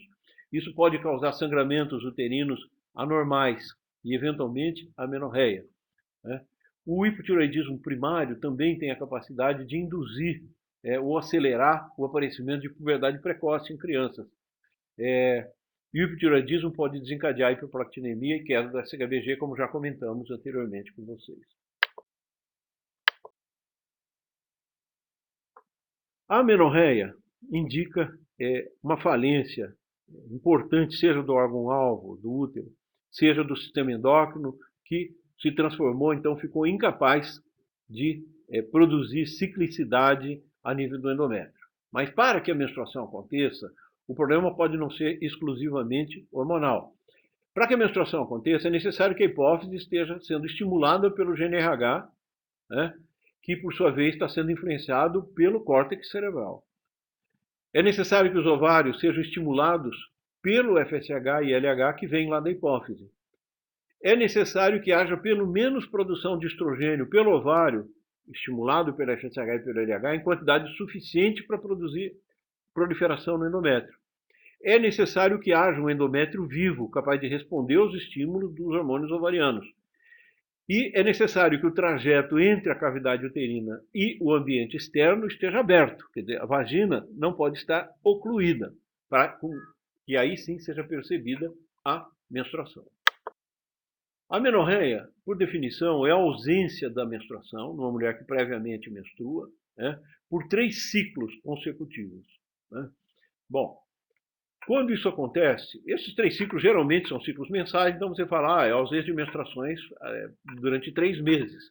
A primeira razão para se ter a menorreia em mulher sexualmente ativa é a gravidez. Né? E se nós sairmos hoje pesquisando as mulheres em idade reprodutiva, a cada 100 mulheres que a gente for investigar, a gente vai encontrar 5 ou 6 delas em amenorreia. Dessas 5 ou 6, praticamente 90% estão em amenorreia porque estão grávidas ou estão amamentando. E só uma parte, uns 10% delas, apresentam amenorreia em função de um problema uterino ou de um problema endócrino ou ovariano, em que o sistema de conexão, sistema nervoso central, hipotálamo, hipotálamo-hipófise, hipófise-ovário, ovário-útero e útero meio exterior esteja prejudicado. Não são só essas estruturas que participam. A gente já viu que tireoide participa desse processo, adrenal pode participar desse processo, e o tecido adiposo, pela atividade endócrina que o tecido adiposo tem, ele pode estar afetando particularmente a nível de hipófise ao produzir esteroides ou converter esteroides que inibem a atividade hipofisária. Né? Lembrar que neurotransmissores afetam muito a nível de hipotálamo, e um exemplo disso, claro, é na produção do GNRH ou a própria dopamina, que inibe a produção de prolactina. E o meio ambiente tem bastante influência também sobre a pulsatilidade do GNRH, e isso particularmente tem a ver com alimentação adequada ou alimentação insuficiente e exposição à luz. Quando você tem pouca exposição à luz, os ciclos tendem a ficar muito alongados. Em países que têm invernos prolongados, você percebe não só que os ciclos das mulheres se alongam, como até a menarca das meninas é mais tardia, justamente porque a alternância de claro e escuro deixa pouco tempo de claro e muito tempo de escuro nessas regiões muito setentrionais.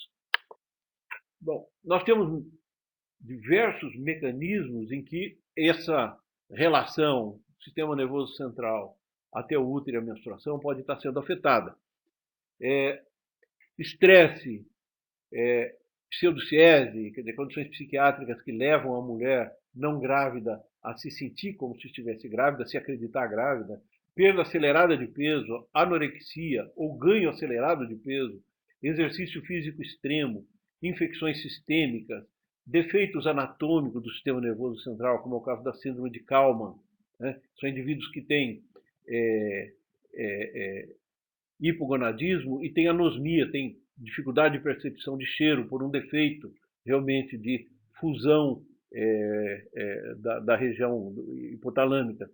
Deficiência idiopática de GNRH, tumores, lesões inflamatórias do sistema nervoso central, doença de ovário policístico, outras condições de anovulação, hiperprolactinemia, síndrome de Sheehan, que é a necrose da hipófise anterior, a síndrome da célula vazia, que é uma herniação licórica para o espaço da célula túrcica, que acaba comprimindo a hipófise lateralmente, produzindo uma imagem chamada de célula vazia, as falências de ovário por autoimunidade, por medicação quimiotóxica, as disgenesias gonadais decorrentes de alterações cromossômicas, a síndrome de Morris, que é uma insensibilidade androgênica em indivíduos que são 46XY, mas que apresentam genitália externa feminina, os tumores ovarianos que produzem hormônios afetando todo esse eixo, a síndrome de Asherman, que é uma doença uterina de atrofia, de fibrose endometrial que se segue a infecções ou traumas cirúrgicos,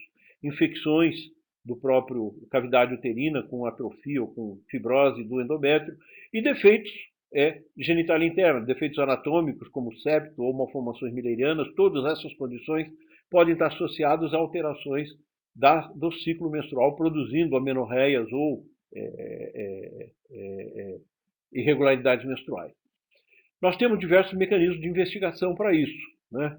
Então, nós temos dosagens hormonais que aparecem em vermelho. Nós podemos dosar o GNRH, nós podemos infundir GNRH para ver resposta da hipófise, nós podemos dosar hormônios hipofisários, como FSH, como LH, como prolactina. Nós podemos estimular a hipófise com testes dinâmicos para ver qual é a área dela que está deficiente. Podemos dosar os hormônios tiroidianos, podemos dosar os hormônios que vêm da suprarrenal, podemos dosar o estrogênio, a progesterona, androgênios que vêm do ovário, podemos estudar o útero através de ultrassom, de tomografia computadorizada, de outros exames de imagem como ressonância nuclear magnética e, particularmente, podemos inspecionar a cavidade endometrial através de histeroscopia.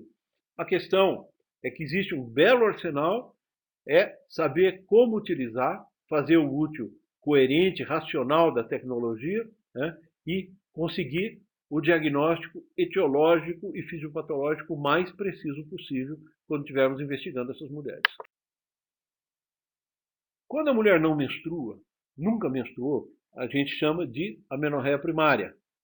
A menstruação nunca aconteceu, no caso da menina, até os 16 anos de idade, ou a menina até amadureceu, né? A menina não amadureceu, não teve desenvolvimento da mama, não teve desenvolvimento de pelos até os 14 anos de idade. Então, aquela que amadurece, você espera até os 16 para que ela menstrue. Aquela que não amadurece, não surge mama, não surgem os pelos, você já investiga por volta dos 14 anos. Quando o peso e a estatura da menina estiverem significativamente retardados, ou quando tiverem decorrido os 3 anos desde o desenvolvimento da mama, sem que tenha acontecido a primeira menstruação. Então, nesses casos, 3 anos após telarca sem menstruação, menina de baixo peso, menina com 14 anos sem telarca, ou menina amadurecida que não menstrua aos 16, precisa investigar. Bom, quando você investiga a amenorreia primária, com aquelas ferramentas que eu listei agora há pouco para vocês, nós vamos ver que em 27% das vezes existe uma alteração a nível hipotalâmico. 2% das vezes a alteração está a nível da hipófise. 7% das vezes é uma alteração funcional ovariana chamada de síndrome de ovário policístico, PCOS. 43% das vezes é uma alteração ovariana geralmente irreversível, conhecida como disgenesia gonadal. E 19% das vezes todo o sistema superior está normal, mas o que falta é uma comunicação entre o útero e o meio ambiente, por falta de agenesia de colo, ou agenesia parcial de vagina, ou septo vaginal. No caso da amenorreia secundária, que é as menstruações, a mulher já tinha menstruações e ela para de menstruar, a ocorrência de problemas hipotalâmicos alcança 36% das vezes, a hipófise está alterada em 15% das vezes, a doença de ovário policístico representa 30% dos casos, outras lesões ovarianas, principalmente falência ovariana de causa autoimune, 12% das vezes, e 7% das vezes são lesões uterinas, mais frequentemente aquela síndrome de Asherman, aquela condição em que você tem uma atrofia, uma fibrose endometrial. A amenorreia primária, a menina que nunca menstruou, que já tem 14 anos e não amadureceu, ou que tem 16 anos, amadureceu, mas não menstrua, a investigação ela está aqui resumida num algoritmo bem simples, mas onde você procura, primeiro, as características sexuais secundárias, mama, pelo, né, se estão presentes ou ausentes, quer dizer, não teve maturação sexual. Se não teve maturação sexual, a gente chama isso de infantilismo sexual, e se teve, nós falamos, olha, tem uma maturação completa. Vamos para o exame clínico e ultrassonografia. Exame clínico é ver se tem algum bloqueio a nível da vagina, algum septo vaginal, a gente chama isso teste do cotonete, em mulheres que não estão sexualmente ativas, né? E ultrassonografia é verificar as gônadas se estão intracavitárias e o corpo uterino, se está presente, qual é o volume que ele tem. E nós vamos separar 2 grupos aí, as que têm purificação normal e as que não têm desenvolvimento de purificação. Aquelas que não têm desenvolvimento de purificação, a suspeita clínica, já que ela tem características sexuais secundárias presentes, é que ela tenha um distúrbio chamado síndrome de Morris, que é o pseudo-hermafroditismo masculino, que são indivíduos 46XY, insensíveis aos androgênios, que não desenvolvem a genitália interna feminina, mas desenvolvem a genitália externa ectodérmica feminina. elas têm diminuição de purificação porque elas não têm sensibilidade aos androgênios. Então, elas não têm purificação pubiana, nem têm purificação axilar. Então, isso aí nós fazemos o diagnóstico de síndrome de Morris. Aquelas com exame clínico variável, mas com purificação normal, nós vamos encontrar que o que elas têm é malformação mülleriana, que ou é uma genesia de útero e vagina, chamada de síndrome de Rokitansky, ou é uma falta de perfuração himenal, quer dizer, um bloqueio distal da vagina pelo ímen perfurado, ou um septo transverso vaginal. E isso vai ser identificado ou por imagem ou por exploração cirúrgica mesmo, no caso, sob anestesia. Né? Bom, no caso de infantilismo sexual, quer dizer, falta de maturação, ausência de diferenciação sexual secundária, você vai dosar o FSH, que vai encontrar ele aumentado ou normal. Né? Quando ele está aumentado, significa que o ovário, nessa idade, ele deveria estar inibindo a produção de FSH. E ele não está. Então, provavelmente, você tem uma alteração ovariana chamada de disgenesia gonadal, que pode ser a disgenesia gonadal pura, dos indivíduos que são 46XX, pode ser disgenesia gonadal mista, de indivíduos que são mosaicos, 46XX, 45X0, 46XY, e indivíduos 46XX sem defeitos cromossômicos, mas que têm ovário resistente. O ovário não expressa receptores ao FSH ou LH. Então é como se fosse, no caso da síndrome de Morris, uma insensibilidade androgênica, que é uma insensibilidade a gonadotrofinas a nível do ovário. Né? Bom, naqueles casos de infantilismo sexual em que o FSH tem níveis normais, nós temos que investigar a alteração tumoral a nível do sistema nervoso central, né? Pensar na possibilidade de alteração hipofisária, no caso de tumor, e pensar na síndrome de Kalman, que não é um tumor, mas é uma malformação que não deixa a comunicação hipotálamo-hipofisária acontecer. Nesses casos, nós vamos precisar basicamente de imagem, e a ressonância magnética vai se impor na investigação desses casos de amenorreia primária. A amenorreia secundária, ela é mais fácil de ser investigada do que a amenorreia primária, porque ela já tem o testemunho de menstruações anteriores. E os mecanismos que causam a amenorreia secundária são os mesmos mecanismos que causam óligo ou hispaniomenorreia, menstruações muito espaçadas entre si. Né? Lógico que o mais comum de causa de amenorreia secundária é a gravidez, mas podem ser causas hipotalâmicas, anovulação crônica por alguma alteração nos mecanismos de estimulação folicular, ou amenorreia com galactorreia, que é o característico da hiperprolactinemia. Menos comuns causas são a insuficiência ovariana prematura, de ovário então que deixa de funcionar cedo, a síndrome de Asherman, que é a lesão endometrial, e a necrose hipofisária, que é a síndrome de Sheehan. E muito raras como causa de amenorreia secundária, diabetes, hipertiroidismo, síndrome de Cushing, Addison, cirrose hepática, tuberculose, desnutrição extrema, radioquimioterapia afetando particularmente a região das gônadas e ablação cirúrgica de gônada, que a mulher não foi advertida de que isso tenha acontecido. A investigação da amenorreia secundária, ela passa primeiro pela exclusão de hiperprolactinemia e hipotiroidismo. Né? Essa investigação de hiperprolactinemia e hipotiroidismo e o teste de gravidez são os iniciais, porque eles que vão servir para tirar essas razões, que são razões relativamente frequentes, que são hipotiroidismo e hiperprolactinemia, da investigação.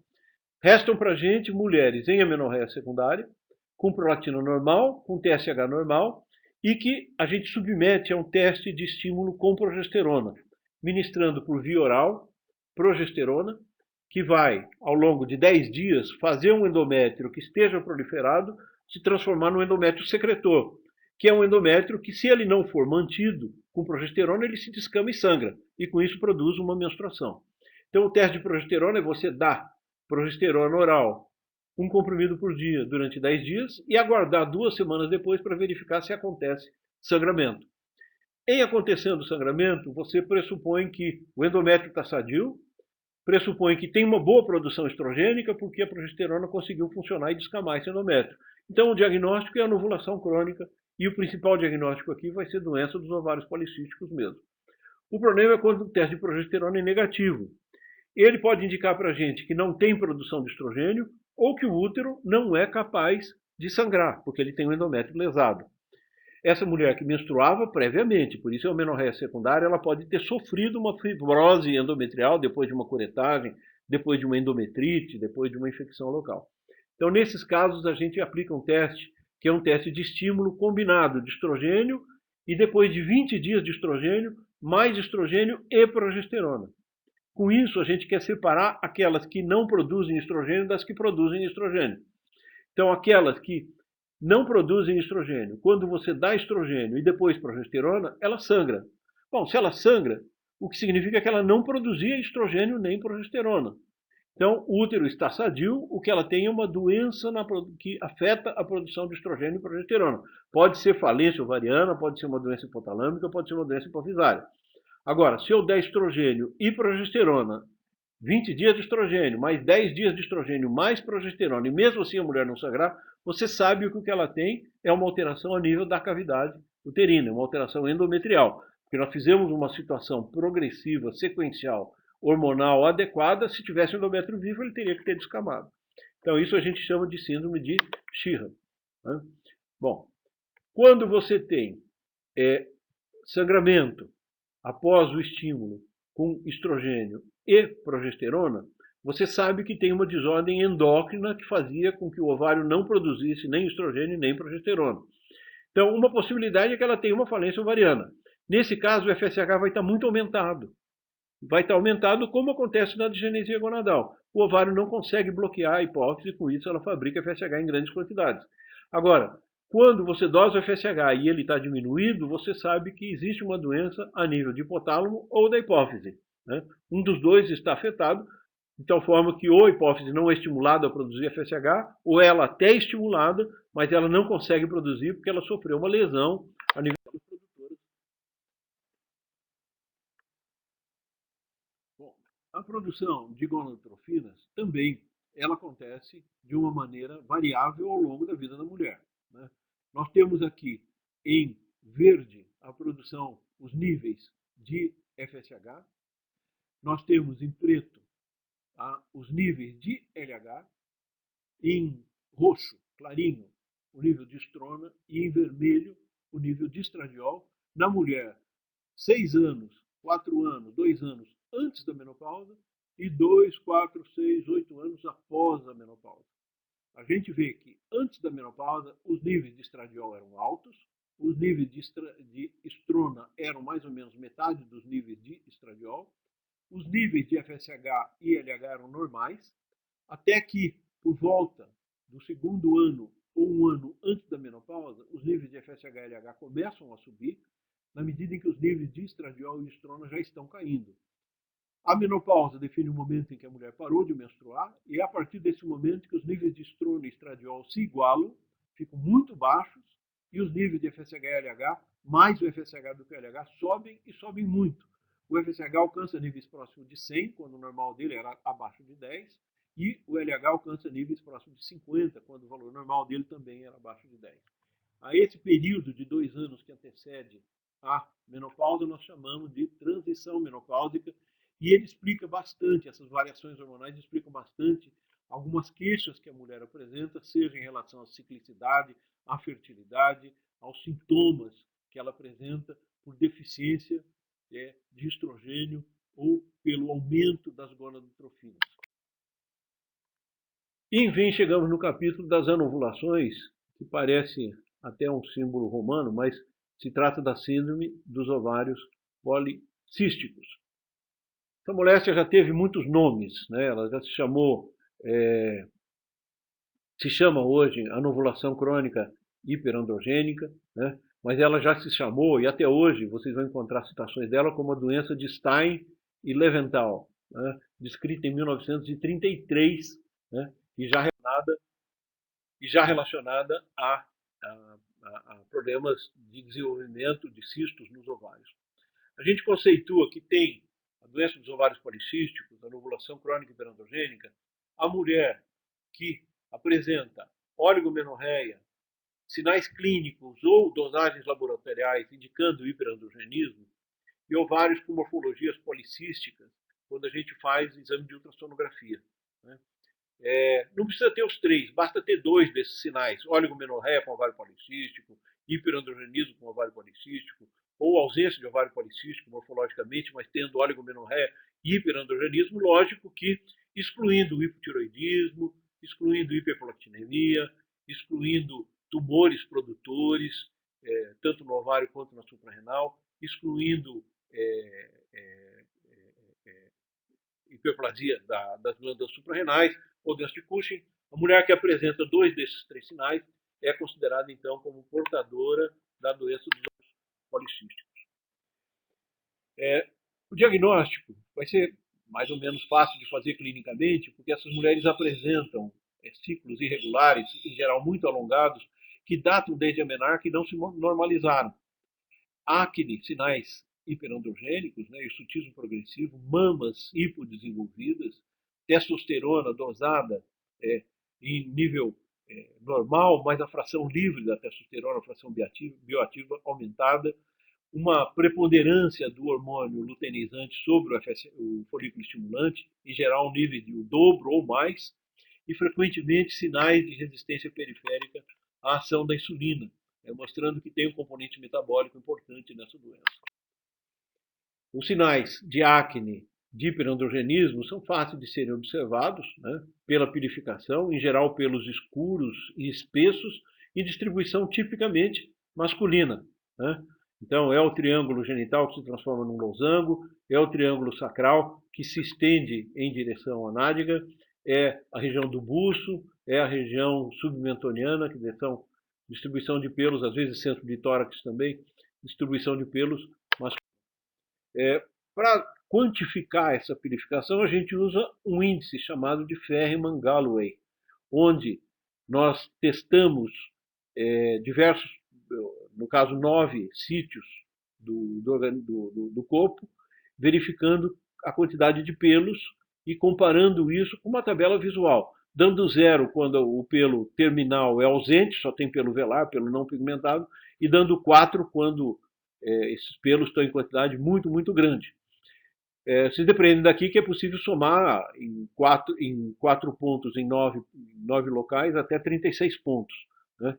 É considerado normal numa mulher ter até o nível 5. É considerado anormal para uma mulher ter mais do que 7 pontos. E entre 5 e 7 pontos, isso pode ser só racial, pode ser alguma coisa que não tenha uma razão endócrina para essa questão. O índice de Ferriman é útil, ainda que às vezes você não consiga aplicar, porque a mulher chega depilada, ela tem vergonha de deixar os pelos crescerem muito, ela acaba te ajudando um pouco nesse sentido. Mas ele é útil naquela mesma mulher para você comparar efeito terapêutico.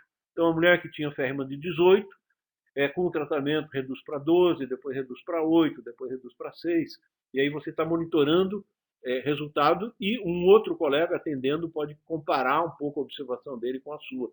Passa a ser mais racional a avaliação do que pura e simplesmente falar em hirsutismo, pura e simplesmente.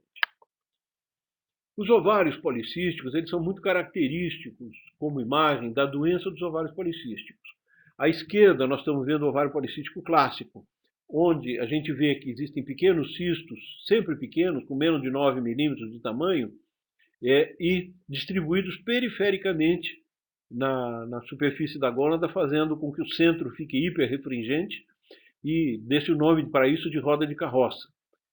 À nossa direita, a gente vê uma outra condição em que esses folículos também são pequenos, tem menos do que 9 milímetros, a gônada está aumentada de tamanho, e os folículos têm uma distribuição regular por todo o parênquima. Isso aqui nós chamamos de ovário multifolicular.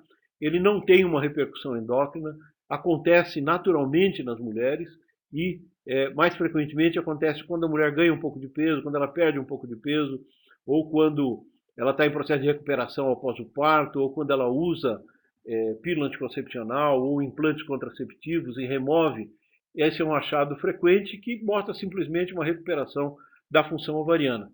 Agora, o ecografista experiente ele sabe distinguir claramente o ovário policístico clássico do ovário multifolicular que a gente está vendo aqui à direita. Sinal mais óbvio de resistência insulínica é a acantose nigricans, que aqui a gente vê em cima na região retrocervical e no ombro, e embaixo na região axilar, com esse aspecto aveludado, essa cor amarronzada, que por vezes a paciente não percebe claramente, mas ele é uma indicação específica, patognomônica de resistência insulínica e não necessariamente acompanhada de diabetes ainda, porque nós estamos lidando com população jovem. Mas é muito importante investigar a acantose nigricans em mulheres que se suspeita o diagnóstico de ovário policístico. A doença está toda sumarizada aqui, né? Entendendo o que a gente tem aqui, a gente vai entender toda a fisiopatologia da doença da anovulação crônica hiperandrogênica. De cima para baixo, à esquerda, nós vemos endocrinologicamente o que está acontecendo, né? O gerador de pulsos do GNRH gera pulsos mais frequentes do que o normal, a intervalos menores do que 80 minutos, em torno de 60, 70 minutos.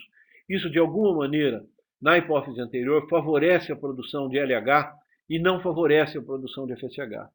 Então, acontece um excesso na produção de LH. Nós não sabemos por que o GNRH, o gerador de pulso do GNRH está alterado nessas mulheres, mas isso tem uma correspondência genética, né, familiar.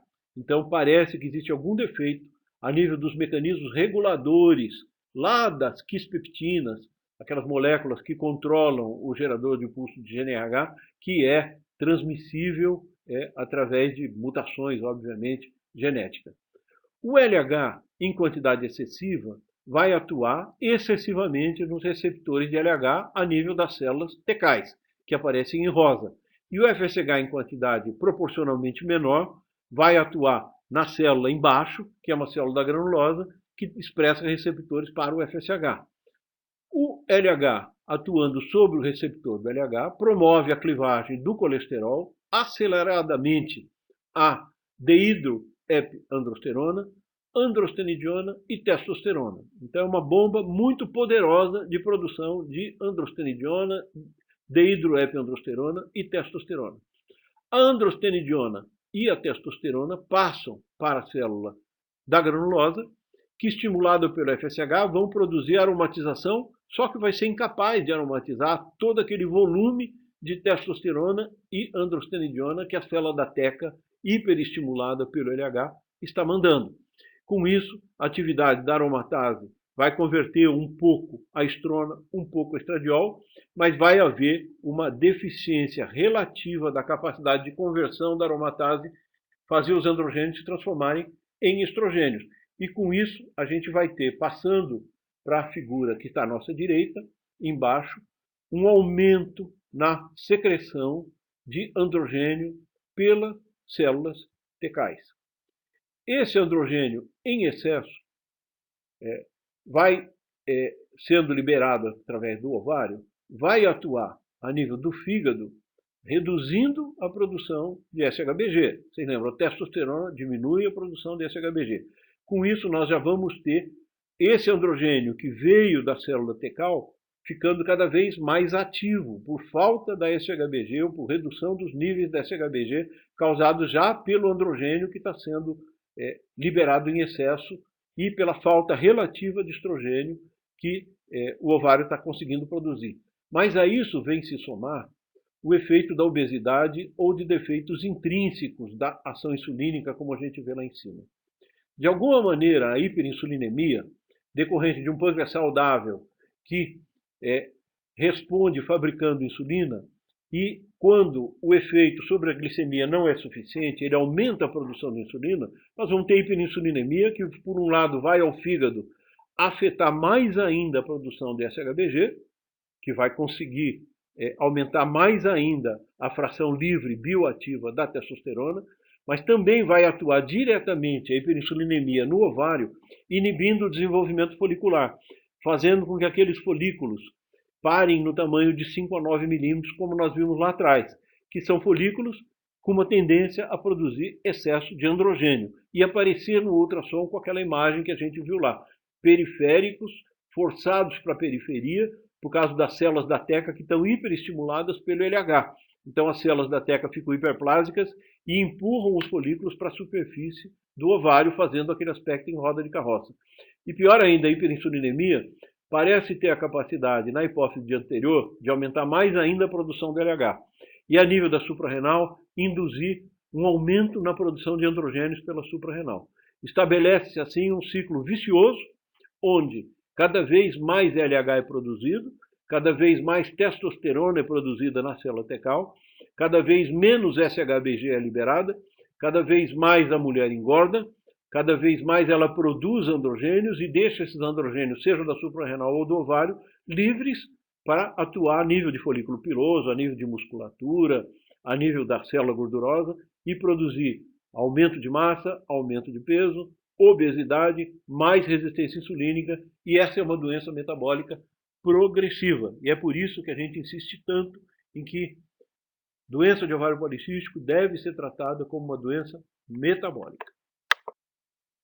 Bom, as consequências são óbvias. Né? Doença do ovário policístico está relacionada à intolerância à glicose, está associada ao diabetes tipo 2, está associada à dislipidemia, seja pelo hiperandrogenismo, seja pelo hiperinsulinismo que acontece com ela. Isso causa também a apneia do sono. Está muito relacionada à doença hepática não alcoólica. Está associada à depressão e ansiedade, à infertilidade, à hiperplasia do endométrio pela falta de ovulação, a própria ausência ou infrequência de ovulações levando à infertilidade e o próprio hiperandrogenismo. Isso aqui parece até um PowerPoint da Polícia Federal de Curitiba, né? Mas ali no centro quem está colocado é a doença dos ovários policísticos. As mulheres portadoras da doença dos ovários policísticos têm um risco claramente aumentado de diabetes tipo 2, se aumenta de 4 a 6 vezes, dislipidemia e câncer de endométrio. Provavelmente, elas têm mais hipertensão, têm doença cardio e cerebrovascular mais frequente, têm mais diabetes mellitus gestacional, têm hipertensão gestacional e câncer de ovário. E parece que não altera a ocorrência de câncer de mama. De fato, como elas são oligoovuladoras, como elas têm pouca progesterona, um dos mecanismos indutores de câncer de mama, que é a presença da progesterona, fica infrequente e a gente não espera mesmo que tivesse uma maior ocorrência de câncer de mama, mas sim câncer de endométrio. Como é que se trata a doença dos ovários policísticos? Ela é tratada bloqueando a produção de androgênios pelo ovário ou utilizando drogas com efeito antiandrogênico para reverter o efeito daquele excesso de androgênios anterior. Né? Então existe o acetato de ciproterona, né, cujo nome comercial é o Androcur, a espironolactona, cujo nome comercial mais comum é o Aldactone. Né? A gente quase não usa a finasterida, né, cujo nome comercial é Propécia, mas muito útil em tratamento principalmente de curto prazo, e a flutamida que era usada foi proibida, ela não está mais à disposição no mercado, porque ela estava muito relacionada à hepatite, à doença hepática grave. Né? Tratamento, então, doença policística dos ovários envolve diagnóstico precoce, correção das condições de vida que envolvem dieta e exercício para impedir o ganho de peso, porque ele só piora a situação endócrina e agrava a resistência insulínica, e ministração para aquelas que não querem engravidar, pílula anticoncepcional que bloqueia o ovário, faz a regressão dos microcistos e manutenção dessa pílula anticoncepcional que faz a regressão dos microcistos, até que, na caso daquelas que querem engravidar, você possa induzir ovulação utilizando citrato de clomifeno. E naquelas que não desejam engravidar, uma vez bloqueado o ovário, se utiliza também um antiandrogênico, que não pode ser usado na mulher que pretende engravidar, porque tem efeito teratogênico. Se ministra um antiandrogênio, que associado à pílula pode ser a ciproterona, ministrada 10 dias por mês, pode ser espironolactona, ministrada todos os dias do mês.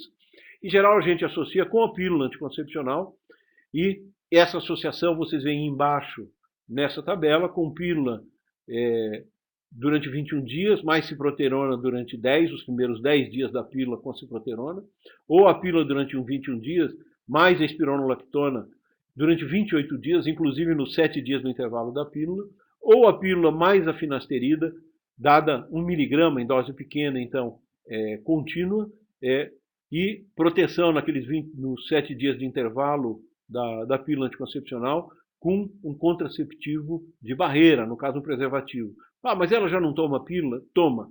Mas o risco de ficar grávida e ter uma malformação usando finasterida é enorme, porque ela tem um efeito antitestosterona, particularmente no caso de crianças do sexo masculino, ela vai ser teratogênica. Então, nesses casos de mulheres que são sexualmente ativas, ministra-se a pílula, faz o intervalo para menstruar e, se tiver relação durante a menstruação, usa preservativo. O ovário policístico, nós já vimos que ele se confunde também com algumas doenças. A gente viu uma delas, a gente citou lá no começo, que é a hiperplasia adrenal congênita, na forma não clássica, de manifestação tardia, porque ela aparece na criança por volta da adolescência e cursa de uma maneira muito parecida com a doença dos ovários policísticos. Mas não é o único diagnóstico diferencial. A doença de ovário policístico tem que ser diagnosticado distintamente dos tumores ovarianos produtores de androgênios. Os tumores de ovário que são competentes, que fabricam hormônios, em geral são malignos e são muito letais. Afetam de 0,5% a 1% das mulheres que têm queixa de hiperandrogenismo, causam um quadro pior do que hirsutismo. Eles causam um quadro de virilização. Que virilização se vê pela queda de cabelo na região frontal, se vê pela hipertrofia muscular, se vê pelo engrossamento da voz e se vê pela hipertrofia do clitóris. Nesses casos, tudo isso acontece num período muito curto, de semanas. Em 1 mês ou 2 meses, a mulher apresenta todo esse quadro clínico. E, frequentemente, a gente vai ter massa anexial palpável ao toque. Aquele tumor ovariano pode estar sendo palpável. Então, o diagnóstico diferencial de tumores ovarianos produtores de androgênio se baseia principalmente no achado da virilização, e a dosagem hormonal vai detectar uma testosterona, não a fração livre, mas a fração total muito aumentada. Para o normal de 45, ela em geral vai dar acima de 150, 200. Né? Então, 2,5 vezes é o limite normal. Então, isso indica a ocorrência de tumores ovarianos como diagnóstico diferencial de doença de ovário policístico. Os tumores suprarrenais são parecidos com os tumores ovarianos. Eles também causam aumento da testosterona total. Raramente são malignos, são adenomas suprarrenais e geralmente vêm acompanhados com sinais de Cushing, que é aquela obesidade centrípeta, né? Tronco e rosto, cara de lua, estrias arroxeadas, hipertensão arterial e, junto com o aumento da testosterona total, acontece o aumento da fração sulfato da deidroepiandrosterona. Então, a DEA, né, deidroepiandrosterona, ela é fabricada no ovário e na suprarrenal. Só que a fração sulfato dela é só a suprarrenal que fabrica e ela vai ter em quantidades muito aumentadas. Então, quando a testo total está aumentada e o sulfato de DEA está baixo, a gente sabe que se trata de um tumor ovariano. Quando a testo total está aumentada e o sulfato de DEA também está aumentado, a gente sabe que se trata de um tumor suprarrenal. Então, sempre que pedir para a investigação de tumor a dosagem da testo, pedir junto a dosagem do sulfato da DEA. A DEA sozinha não serve para nada, mas o sulfato é muito útil para identificar a causa na suprarrenal. Existe uma condição chamada de hipertecose ovariana, que caracteristicamente acontece em mulheres após a menopausa. Né? No período climatério, após a menopausa, ela desenvolve um quadro parecido com o de tumor de ovário. Ele vem com... a mulher já está em amenorreia, em geral, que ela está na menopausa, tem um hirsutismo bem severo e frequentemente com virilização. Você dosa a testosterona, ela vai estar alta, né, superior a 2,5 vezes o limite normal. Só que essa mulher não tem um tumor maligno no ovário. O que ela tem é uma resistência insulínica, com um hiperinsulinismo importante, frequentemente diabetes, e agora ela vai estar pequenininha, ao invés dela estar aumentada, como acontece nos tumores, ela vai estar esclerosada, pequena. Se ela for visualizada, ela é totalmente branquinha, e ela está sendo hiperestimulada pelo equivalente do LH, no caso, que é o LH está alto com a menopausa, mas a insulina, que é um sensibilizador desse processo, e essas mulheres, elas têm que tratar o diabetes e, eventualmente, fazer a gonadectomia para recuperar bloquear essa produção de testosterona. Mas não se trata de uma lesão oncológica, se trata de uma alteração funcional decorrente da resistência insulínica e hiperinsulinismo dessas mulheres.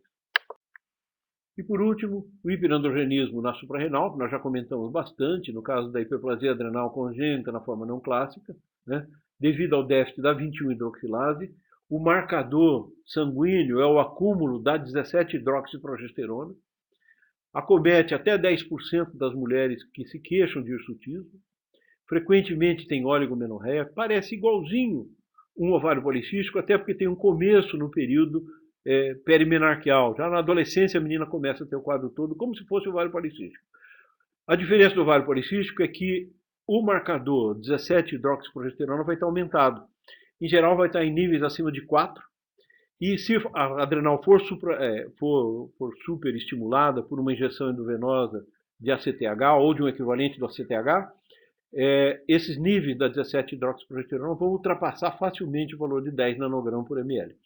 Então, frequentemente a gente lança a mão, porque é diagnóstico muitas vezes em crianças ou adolescentes, a gente lança a mão do teste de ACTH, que é o teste de estímulo, que é o padrão ouro para diagnóstico da hiperplasia adrenal, forma não clássica, ou seja, de manifestação tardia.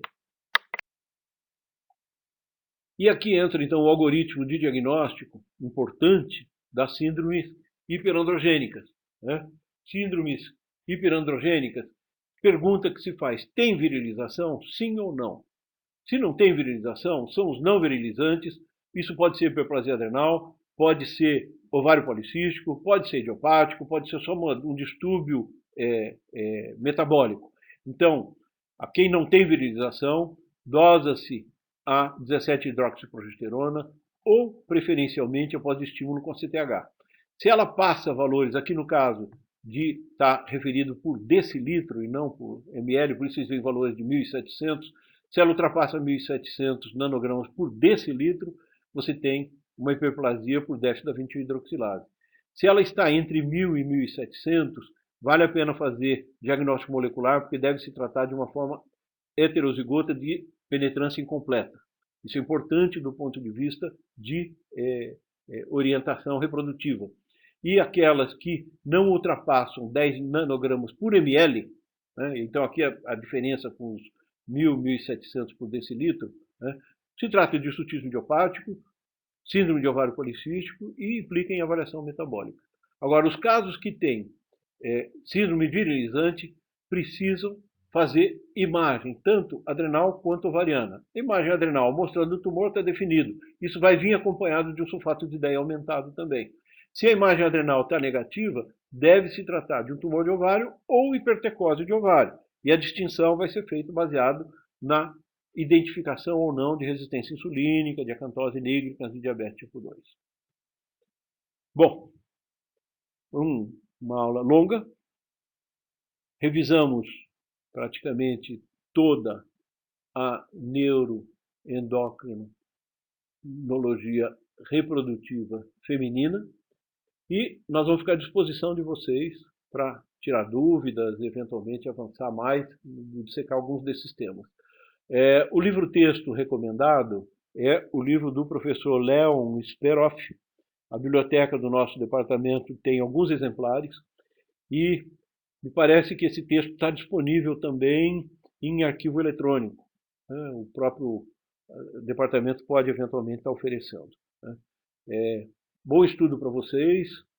Quem tiver dúvidas, nos procure por gentileza, através de e-mail. E cuidem-se todos muito bem.